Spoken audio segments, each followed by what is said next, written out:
তিন ম্যাচের ওয়ানডে সিরিজের প্রথম দুই ওয়ানডে ম্যাচে জিতে অস্ট্রেলিয়ার বিপক্ষে এক ম্যাচ হাতে রেখে সিরিজ নিজেদের করে ফেলেছিল বাংলাদেশ।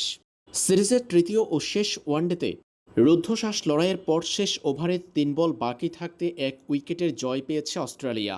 বাংলাদেশের দেওয়া ২৭৫ রানের টার্গেট তাড়া করতে নেমে শেষ ওভারের ৩ বল বাকি থাকতে জয় পেয়েছে বর্তমান ওডিআই বিশ্ব চ্যাম্পিয়নরা। এদিকে অস্ট্রেলিয়ার বিপক্ষে সিরিজ জিতে একাধিক পুরস্কার পেয়েছে বাংলাদেশের বেশ কয়েকজন ক্রিকেটার।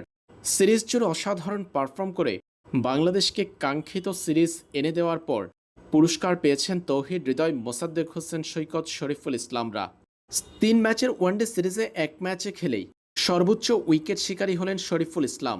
দীর্ঘ ৪ বছর পর বাংলাদেশ জাতীয় দলের জার্সিতে ফিরে ম্যান অব দ্য সিরিজ হয়েছেন মোসাদ্দেক হোসেন সৈকত। ব্যাটে বলে পারফর্ম করেছেন এই তারকা।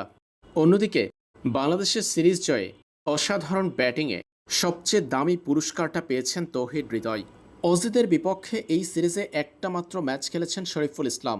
তৃতীয় ওয়ানডেতে নিজের ক্যারিয়ার সেরা বোলিং করে ৬ উইকেট পেয়েছেন শরীফুল, যার মধ্য দিয়ে তিনি হয়েছেন সিরিজের সর্বোচ্চ উইকেট শিকারী। সর্বোচ্চ উইকেট শিকারী হয়ে শরীফুল পেয়েছেন মোটর বাইক। এদিকে দীর্ঘ ৪ বছর পর বাংলাদেশ জাতীয় দলে ফিরে ব্যাটিংয়ে ১৫৭ রান, বল হাতে ২ উইকেট পাওয়ার মধ্য দিয়ে মোসাদ্দেক হোসেন সৈকত পেয়েছেন সিরিজ সেরার পুরস্কার। প্লেয়ার অব দ্য সিরিজ হয়েছেন সৈকত, পেয়েছেন $২,০০০। এই সিরিজের সবচেয়ে আকর্ষণীয় পুরস্কার মোস্ট ভ্যালুয়েবল বাংলাদেশি প্লেয়ার হয়েছেন তৌহিদ হৃদয়। সিরিজে ৩ ম্যাচে ১৫৪ রান করে ৩২ লক্ষ টাকার কার পেয়েছেন তৌহিদ হৃদয়।